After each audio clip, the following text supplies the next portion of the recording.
ওই সমস্ত সড়ক বিভাগে যে সমস্ত অফিসাররা বসে আছেন তাদের যে বেতন ভাতা, তাদের সংসার যে বেতন দিয়ে চলে, তাদের সন্তানেরা পড়ালেখা করছে যে বেতন দিয়া, চিকিৎসা পাচ্ছে যে বেতন দিয়া, তাদের লজ্জাস্থান ঢেকে রাখার জন্য যে কাপড়গুলো পড়ছে যেই টাকা দিয়া, যেই বেতন দিয়া, সেটা আমার এই এলাকার মানুষের রক্তে কামে টাকা দিয়া। যতদিন পর্যন্ত এই রাস্তার কাজ চলবে না, এই এলাকায় সার্কেল এসপি সাহেব, আমাদের ইউনো মহোদয় সাহেব, আমাদের ওসি সাহেব সহ যতগুলো অফিস আদালত আছে একটা প্রাইভেট কার চলতে দিব। সব এসি অফিস ছাইরা এই রাস্তায় এসে কথা বলতে হবে।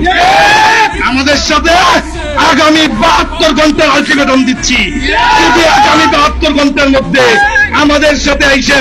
ধর্ম বচায় সড়ক বিভাগের লোকেরা কথা না বলে ধর্ম বচায় চল করবে ইনশাআল্লাহ। আমার ট্যাক্সের টাকা দিয়া এসি গাড়িতে চলো, এসি অফিসে বসো, শরীরের মধ্যে লাগে না, ওইখানে বসে রেখে দিক নির্দেশনা দেও, টেন্ডার হবে, টেন্ডার হচ্ছে, এইগুলা আর চলবে না। ওই সমস্ত সড়ক বিভাগে যে সমস্ত অফিসাররা বসে আছেন তাদের যে বেতন ভাতা, তাদের সংসার যে বেতন দিয়ে চলে, তাদের সন্তানেরা পড়ালেখা করছে যে বেতন দিয়া, চিকিৎসা পাচ্ছে যে বেতন দিয়া, তাদের লজ্জাস্থান ঢেকে রাখার জন্য যে কাপড়গুলো পড়ছে যেই টাকা দিয়া, যেই বেতন দিয়া, সেটা আমার এই এলাকার মানুষের রক্তে কামে টাকা দিয়া, আমার ট্যাক্সের টাকা দিয়া এসি গাড়িতে চলো, এসি অফিসে বসো, শরীরের মধ্যে লাগে না, ওইখানে বসে রেখে দিক নির্দেশনা দেও, টেন্ডার হবে, টেন্ডার হচ্ছে, এইগুলা আর চলবে না।